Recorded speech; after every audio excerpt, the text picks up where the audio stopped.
Major Patrick Magnorat, j'ai fait partie de l'intervention et notamment des pompiers qui ont été blessés très grièvement avec Michael et Jean-Michel.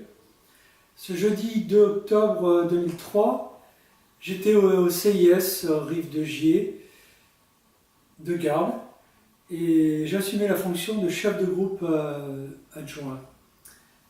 Lorsque mon bip a sonné pour feu de ferme, il était 17h03, donc je suis parti avec le FPT et quand nous sommes arrivés, nous avons pu constater un feu de ferme assez important avec beaucoup de fumée. Et donc nous avons mis un dispositif bien sûr en place afin de maîtriser le sinistre.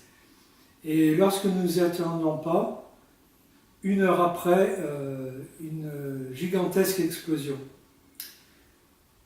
J'étais très précisément devant le bâtiment avec Jean-Michel. Nous échangions sur les moyens supplémentaires à engager lorsque une très forte, tout d'abord une élévation très forte de température, je ne pouvais plus respirer et quelques instants après une explosion énorme qui m'a perforé le tympan droit.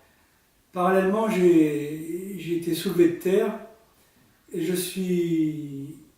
me suis retrouvé face contre le sol et le bâtiment s'est effondré sur moi. À ce moment-là, j'ai entendu ma colonne vertébrale qui a craqué.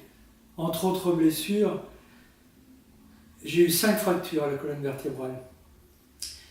Mais ce qui m'a le plus fait souffrir, il y a eu beaucoup de souffrance bien sûr dans cet accident, mais c'est une poutre enflammée qui était sur ma jambe gauche. Et j'ai toujours au fond de l'oreille ce bruit de crépitement, comme un steak dans une poêle. Je brûlais vif. Et je me suis dit à ce moment-là, Patrick, c'est fini pour toi. J'ai imploré le ciel, j'ai imploré le Seigneur.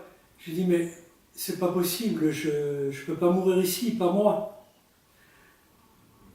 Après cette explosion, j'ai ressenti un silence de mort.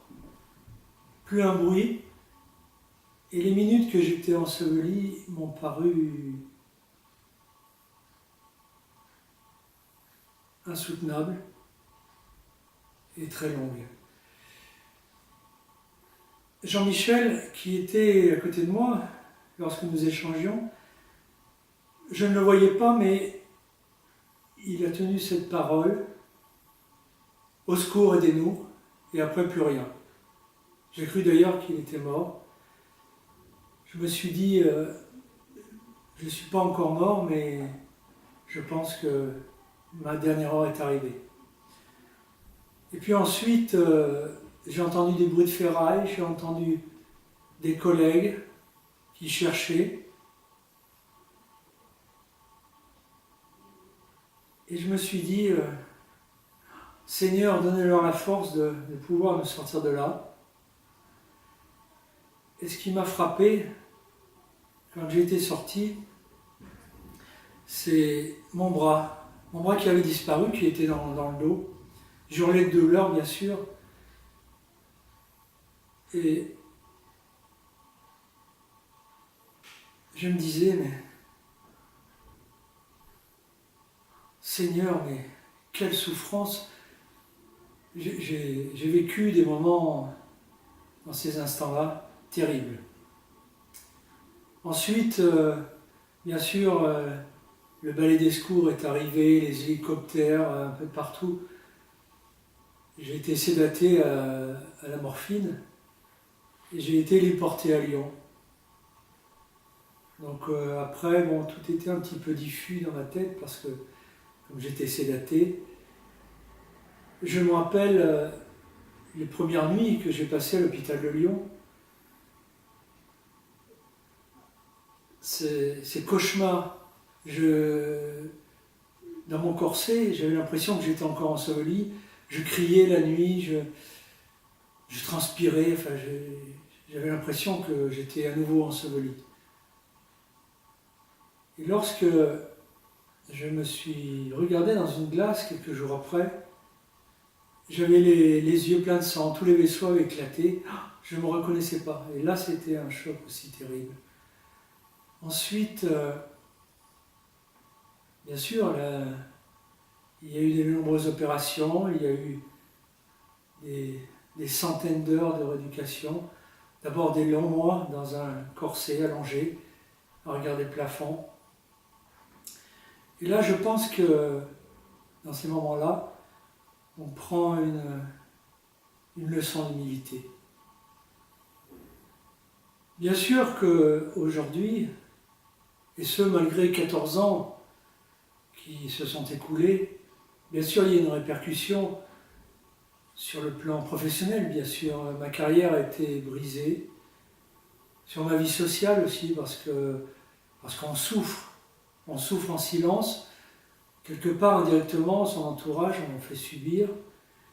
Je dirais que c'est comme un secret de famille qui est enfoui au fond de nous-mêmes.